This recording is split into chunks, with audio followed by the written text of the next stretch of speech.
Welcome to this topic discussion module on Digital Governance Master Plan.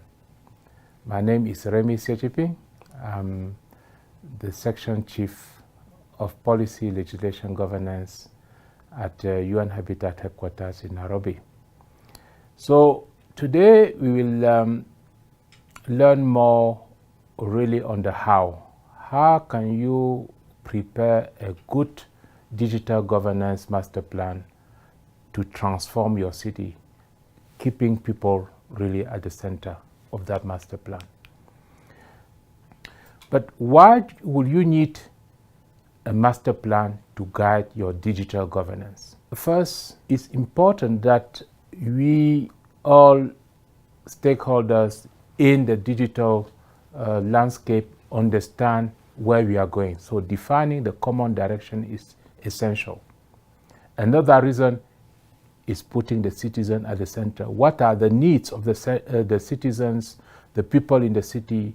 What are the needs of the governments to respond to some of the challenges in terms of maybe access to services, products? The needs have to be clearly understood. And another reason is that we have to have a clearer vision of what type of digital governance we want for our city, and what would that take in terms of process, products, and outcome to achieve the objective that we will have set up. And one of the instruments you can use in terms of defining the digital master plan is participation and engagement. Because if citizens and stakeholders do not participate in that preparation of the plan, then the implementation or the rolling out of the plan will be a challenge. So digital governance master plan is also a means to engage with the stakeholders. And more importantly, it's about resource mobilization, because you have now a good framework, a good strategy, a good document in place to guide, to bring together all the resources needed to transform your city through the governance and so forth. So I hope you understand why you would need a digital governance master plan for your city. Let me go through a few steps. We have identified about 7, but they are not exhaustive, just to give you an idea of how you can maneuver or walk your way through the master plan development for digital transformation. The key thing is to understand the why. Why do you need a master plan for your digital governance? We talk about that later, but in your context, identify those priorities, identify why you need them. It cannot address all challenges, so you have to try to identify really the issues that need to be impactful, transformative, and so forth. Again, and I will talk about that later, but keeping really the vulnerable, the people, the citizen at the heart of that. And while you identify the priorities, it's important that you look at the existing resources that you have. You don't want to start from the beginning in the inception of your plan, setting the standard that are beyond the capacity, your existing resources. A resource pool that you have could be financial, technical, and human, or whatever. So that had to be part of your understanding of setting up the priorities and the why you need a master plan. The second step is to understand who are the master plan for who and who should be involved. Understanding the stakeholder is very important. It's not only stakeholder, but actors, beneficiaries, anyone who will have a form of interest in this. Remember, governance is about balancing all the interests. It's about power relations and how these relations are managed. So in the context of the master plan, it's important that you know the who. And when you clearly have that mapping and understand the role of each actor and each stakeholder, that helps you scope the master plan to respond to their needs, as we just discussed in the previous step.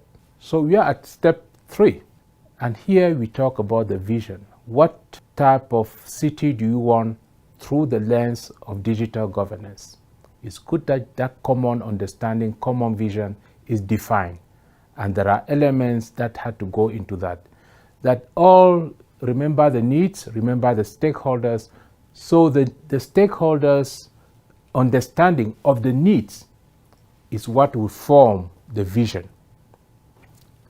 And that vision, hopefully, will have a time bound. It should not just be open, too ambitious. It should be scope and say we can achieve, we could lack in 2020, in 2040, 2050 to have our cities that is transformed as such with the through the digital governance.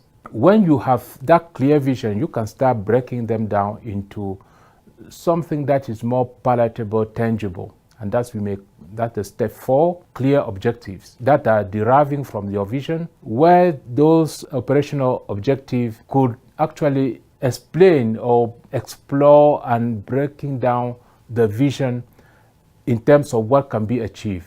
This will be understood and prepared in the context of something that you can measure, something that you can really see, monitor, that you can tell at the end of this, when you are evaluating or monitoring this plan, you might be able to say, yes, I can see progress here, and the progress is up to this extent. That's why it had to be realistic, because we hope that you have prioritized your issues, you have had the right stakeholders, you have a vision that is well understood, and that is your objective, therefore had to be realistic. And you can break that down into short, medium, long term, but nevertheless important that they are measurable, they are realistic, they are supporting delivering your vision.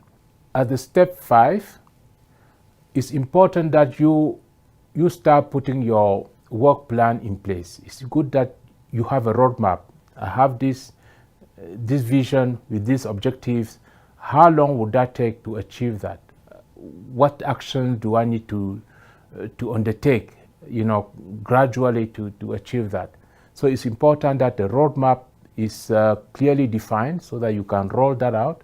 And the roadmap could ask questions so that what activities need to be done by when, and who will do it, and how much it's going to cost, because you have to cost this in terms of human resources, financial or other inputs that you need to get that activity delivered to support the objective that you have set up. Of course, sometimes we are ambitious. We can try to put too many things. That's why you have to prioritize the actions, which one should come first.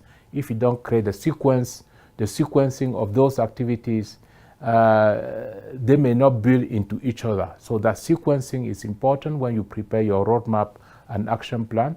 The 6th step that I'm proposing to you is that you have to put in place different strategies. Could be resource mobilization, could be partnership, communications, or any instrument that you feel would need to have clarity of purpose to get that done. Let me take the example of resource mobilization. Since I indicated that in the resources are very important, and here by resources I mean human, technical, financial, and any other type of resources or input you may need to deliver on your master plan. So resources have to be mobilized, used, and accounted for. So in terms of resource mobilization, that is the purpose of this example, we should have the unit and overall cost of our interventions, from actions, activities, and so forth. We have to know how much would that cost, because that will help us again prioritize or help us identify which one should sequencing our activities and so forth. So this is very important that the cost elements are there to identify which one should come first. Besides that, you have to identify where would the funds come from. If they are not of existence, how would they be mobilized? What are the options we have? It could be on-source resources from your budget, could be to be mobilized through third party, private sector, other. It could be through secondment other could be through loans in banks and other. So, but you have to identify where would the resources come from to deliver your program. Step 7, which is the last that I'm proposing to you, but not the least, is you have to always ask yourself when preparing the master plan, how would these activities, action will be monitored and evaluated? At what point will I tell that what this plan set to do had been implemented, had been undertaken, had been considered? Are there pitfalls? Are there some challenges? Are there some quick wins that need to be multiplied? Some challenges that need to be addressed? Are there some risks that I need to consider, addressing, mitigating? So as you do that, you have to making sure that resources are there for evaluating and monitoring your programs. At times we forget this part, but they are very much important to avoid bigger catastrophic situations whereby we invest in something that might not work. As you look at monitoring and evaluation, you might be focusing on high impact actions, high impact priorities to support the master plan so that they are visible on the ground. There are some who can actually imagine that day to make when the master plan is in place, that there is a home for the master plan. Some government or local government have decided to set up a dedicated department to look at the digital governance, which will be in charge of implementing your master plan. So institutionalizing, don't let the master plan hanging. It should be domesticated somewhere specific with duty of care to deliver on the promises that are in the plan. It's always good that in the monitoring and evaluation, say strategy or framework, that they help identify the quick wins or pilot activities or things that can start really to show results on the ground, to encourage more intervention, innovations. As you come to the end of this particular topic, I would like to just highlight a few points to consider as a takeaway. That master plan is about prioritization of issues, stakeholders, and actions, and the transformative element. Remember, the topic is about transformation. The second one is that you can't do it alone. The more stakeholders you have, the better it is. So consider broadening your scope, and the stakeholder here is not only in the digital world, but in the governance world, the urban world, and other actors in that sphere. The digital ecosystem is huge, sometimes underestimated. So take advantage of that, broaden the scope, and see how you can use that to transform your cities. Start small, look at the high impact projects, actions, and other. You can't start everything at once. Start with where you can start showing results and impact. Good luck.